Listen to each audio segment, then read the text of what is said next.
जी अस्सलाम वालेकुम। आज हमारा एक और वीलॉग जी पेट्स वेट हैं ये डॉक्टर जमशेद। अस्सलाम वालेकुम डॉक्टर साहब, कैसे हैं आप? ठीक वालेकुम हैं? कैसे अच्छा डॉक्टर साहब, हम सॉरी वो जल्दी जल्दी में आपका इंटरव्यू हमने स्टार्ट कर दिया, हालांकि आप ज़रा बिज़ी थे और कोई अपॉइंटमेंट्स थी। तो डॉक्टर साहब मुझे ये बताएं कि आपने ये कब डिग्री कंप्लीट की और कब स्टार्ट की प्रैक्टिस? मैंने डिग्री की जी 1994 में। ओके। 4 साल जो है वो मैंने जॉब की। हम्म। उसके बाद 98 में मैंने मेन मार्केट गुलबर्ग लाहौर में अपनी पेट्स प्रैक्टिस शुरू की। अच्छा, जहाँ पे वो डॉक्टर नज़ीर भी होते थे, मेरा सीनियर जी जी बिल्कुल, ओरेगा डॉक्टर सेंटर के नज़ीर सामने। और वो डॉक्टर नज़ीर के ही जगह पे मैंने स्टार्ट किया था। डॉक्टर नज़ीर उस वक्त छोड़ के चले गए थे अच्छा, और अमेरिका मुझे चले कह गए के थे जी शायद। उन्होंने कहा था कि आप यहाँ पे स्टार्ट करो। ओके। और 2012 में मैं इधर पे डीएचए शिफ्ट हो गया। ठीक है।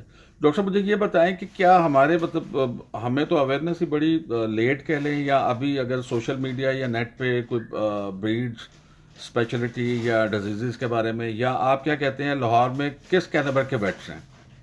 अल्हम्दुलिल्लाह बड़े अच्छे और नंबर इंक्रीज कर रहा है हमारे बेड्स का। इस वक्त लाहौर में ऑलमोस्ट 70 बेड्स जो है वो प्रैक्टिस कर रहे हैं। अच्छा मुझे माशा नंबर इसलिए पता है क्योंकि मैं Pakistan veterinary small animal veterinary association का प्रेसिडेंट भी हूँ, अच्छा माशाल्लाह माशा। जो कि world small animal veterinary association के साथ लिंक्ड है। हम उनके एसोसिएट मेंबर भी हैं ओके।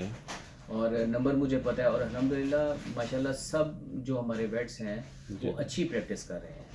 और मकसद मेरा जो world small animal veterinary association से एफिलिएशन का था वो यही था कि हमारे पास हम अपने जो एनवायरनमेंट, हमारा जो प्रैक्टिसिंग स्टैंडर्ड है उसको अपग्रेड करें इंटरनेशनल लेवल तक। ओके। और अल्लाह का शुक्र है बहुत कामयाब हैं हम उसमें। और आगे अभी रूम है आगे बढ़ने का, वो तो हर वक्त ही होता है और ऑब्वियसली। हम बढ़ रहे हैं। अच्छा डॉक्टर साहब मुझे एक बात बताएं, यहाँ पे हमारे ना मोस्ट प्रोबेबली ब्रीडर्स को या जो न्यू फेंसियर्स हैं उनमें पपी में एक डिजीज़ आती है पार्वो, जो ब्लडी डायरिया होता है, उसके बारे में कुछ थोड़ी सी डिटेल हमें बताते हैं? जी बिल्कुल, पार्वो इंटरनेशनली फेटल डिजीज़ कहलाती है। इसमें 90% जो है ना फेटल चांसेस होते हैं कि ये फेटल वो डेथ हो सकती है एनिमल की। मोस्टली पपीज़ में होता है। मैं समझता हूँ कि अभी कोई कॉन्फ्रेंस हुई थी हमारी वहाँ पे फ्लोरिडा अमेरिका में, तो वहाँ पे डिस्कशन हुई थी मेरी डॉक्टर्स के साथ। ओके।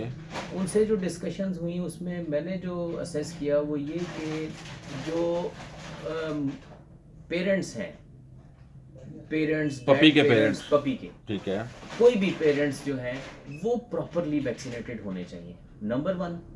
नंबर टू, जो वीनिंग है, आप जो दूध छुड़वाते हैं वो एटलीस्ट 45 डेज 50 डेज पे छुड़वाएं, मदर मदर फीडिंग मदर आप। फीड। ठीक है। उसके साथ आप ब्रीडर्स बेहतर जानते हैं कि वो मतलब सॉलिड वो वगैरह मैक्सी शुरू करते स्टार्टर हैं। स्टार्ट करवा देते हैं या वो सिरेलैक वट एवर, मतलब लेकिन सॉलिड फूड। वो स्टार्ट कर दें, ठीक है। लेकिन वीन ना करें, मदर ओके। फीड छुड़वाएं ना। ओके, ताकि इम्यून लेवल ज़रा इम्यून बेहतर लेवल रहे। जो है वो सेट रहता है। ठीक है। और अगर मदर्स वैक्सीनेटेड हैं, जो जिन लिटर्स में मदर्स और फादर दोनों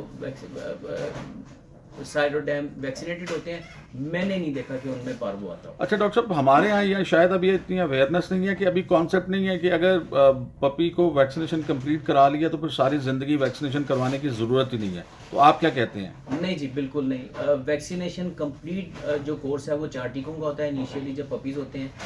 that is not 100% guarantee. Okay.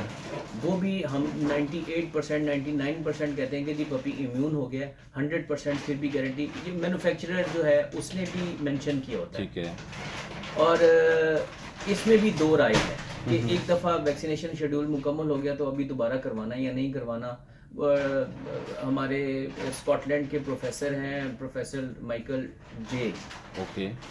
उन वो इम्यूनोलॉजी के बड़े अच्छे प्रोफेसर हैं। उनसे डिस्कशंस हुई और सारी बातें हुई। उन्होंने बताया कि जी इंग्लैंड में जो है और जहाँ पे यूरोपियन कंट्रीज़ अमेरिका वगैरह में उसमें एटलीस्ट 3 साल का वो गैप होता है।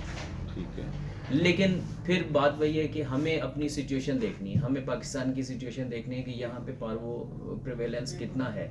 हमारे यहाँ पे रेबीज़ पार्वो बहुत ज़्यादा है, तो हम जो है ना एनुअली ही रिकमेंड करते हैं। अच्छा, इसका मतलब है कि जब पपी की वैक्सीनेशन कंप्लीट हो गई है, 4 इंजेक्शन लग गए हैं, तो फिर आपको एनुअली एनुअली डॉक्टर साहब आप एनुअली क्या वंस, रिकमेंड क्या होना चाहिए और क्या होता है? वंस। वंस कौन सा अच्छा, इंजेक्शन है? ये तो डिपेंड करता है कि इस वक्त मार्केट में अवेलेबल कौन सा है। ओके, अच्छा, एक चीज़ ज़रूर है डिवर्मिंग के लिहाज से, ठीक है, कभी भी पपी को बगैर डिवर्मिंग के वैक्सीनेशन ना करवाएं, ठीक, जब तक कि उसका वर्म लोड जो है वो होता है इम्यूनिटी डेवलपमेंट में। ठीक। डिवर्म होने चाहिए पपीज तो डॉक्टर डिवर्म पपी फर्स्ट डिवर्मिंग कब होनी? 23 days, अच्छा 23 डेज। और उसके बाद कितना every gap? Month till 9 months of as.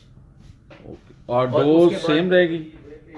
नहीं, वो वेट से according to the okay, weight of the puppy. Means कि अगर वो फर्स्ट डिवर्मिंग पे 2 kg का है तो हमें कितनी करनी चाहिए? अब ये डिपेंड करता है कि मेडिसिन कौन सी यूज़ कर रहे हैं। तो आप क्या रिकमेंड करते हैं? क्योंकि मोस्ट प्रोबेबली हम लोग तो अभी हमारा मतलब 90% लोग जो हैं वो ह्यूमन डिवर्मर ही, वो कम्बेंट्रिन है या जेंटल है या वर्मॉक्स नहीं, वगैरह। हम उससे निकल आए जी। ओके, कॉम्बेंट्रिन जेंटल से हम निकल आए हैं। अब हमारे इम्पोर्टर्स हैं, उन्होंने बाहर से मेडिसिन मंगवानी शुरू कर दी हैं जो कि पर्टिकुलरली डॉग्स और कैट्स के सॉल्ट्स होते हैं।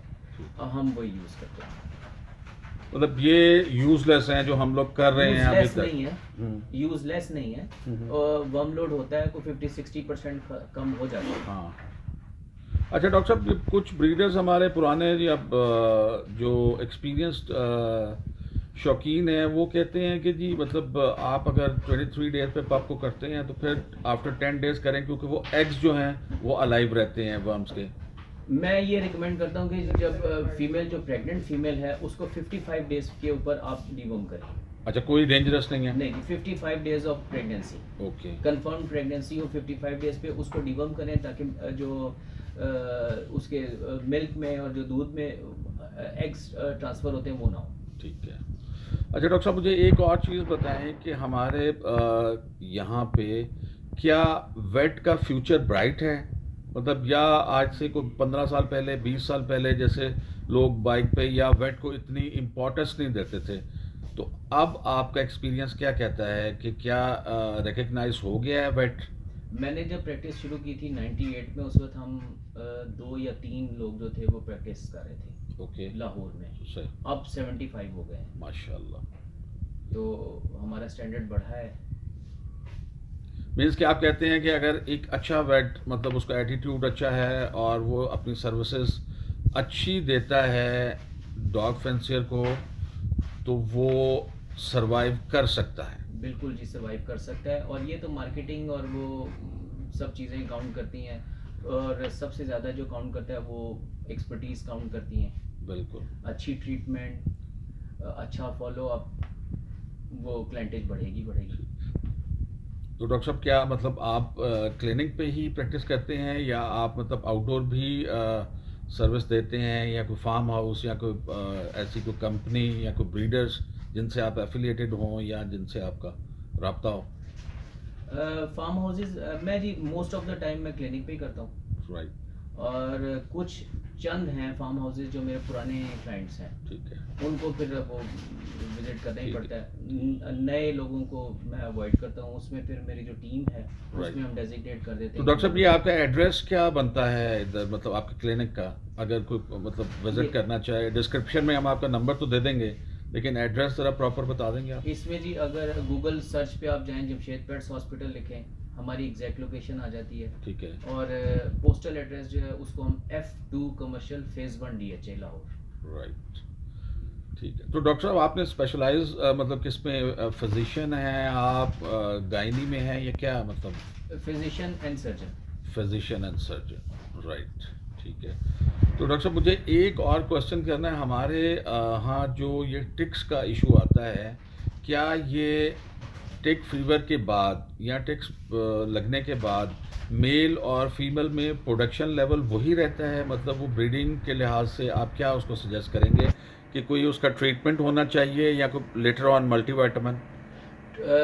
टिक फीवर का ट्रीटमेंट तो 100% होना चाहिए, क्योंकि ठीक है। ब्लड लेवल आपका नीचे चला जाता है। ठीक है, अब 100 उसका ट्रीटमेंट तो आपको पता है वो ज़रूरी है। ब्लड लेवल नीचे चला जाएगा तो वो सर्वाइव ही नहीं करेगा। राइट, कुछ फ़र्क पड़ सकता है उसकी रिप्रोडक्शन पे। ठीक है, अब मल्टीविटामिन्स और इस तरह ये सब चीज़ें जो हैं ये तो विद लाइफ चलती रहनी चाहिए। ठीक है।